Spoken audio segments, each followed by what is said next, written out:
Hi, this is question number 55, which says two concentric uh, circular wires of radius.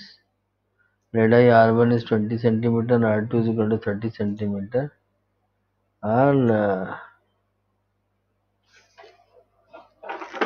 located in XY plane.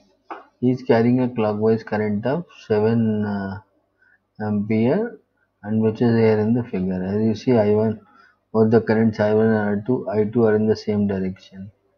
Now find the magnitude of the net magnetic dipole moment of the system. That is what they are saying. Okay.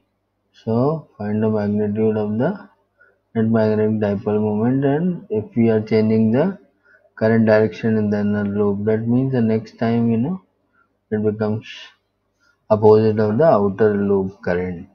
So anyway, we'll see. So our system actually consists of two concentric current carrying loops. The net magnetic dipole moment is the vector sum of the individual contributions.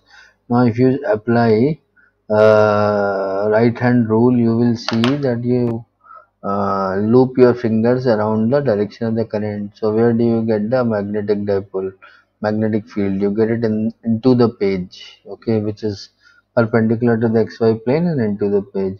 So would be the direction of the magnetic field for the inner circular wire loop also, because the current is the same direction.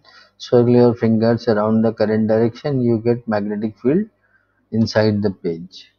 So both the magnetic fields are going to support each other in the same direction, and the dipole moment would be summation of magnetic field. Now we know that magnetic field is mu is equal to NIA. Okay. Now we know that magnetic field is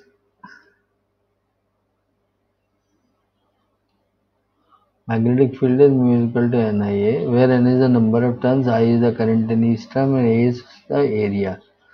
So area of the first loop will be pi r1 square, second loop will be pi r2 square. So mu will be sigma of n I n a n, which is pi r1 square I1 plus pi r2 square I2, which incidentally in both the cases current is same. So I we have taken out and added the area, which is r1 square plus r2 square into pi, and that works out to 2.86 ampere into meter square.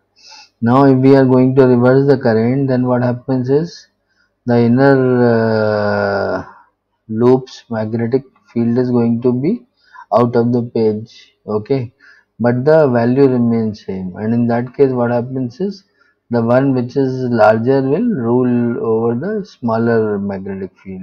So we are going to have magnetic dipole moment in the same direction, but the value would be deducted. The inner loop's value would be deducted, because in this case the r square component is smaller than the r square component here. So nu mu will be pi into 7 ampere into 0.3 whole square minus 0.2 whole square, that is 1.1 ampere into meter square.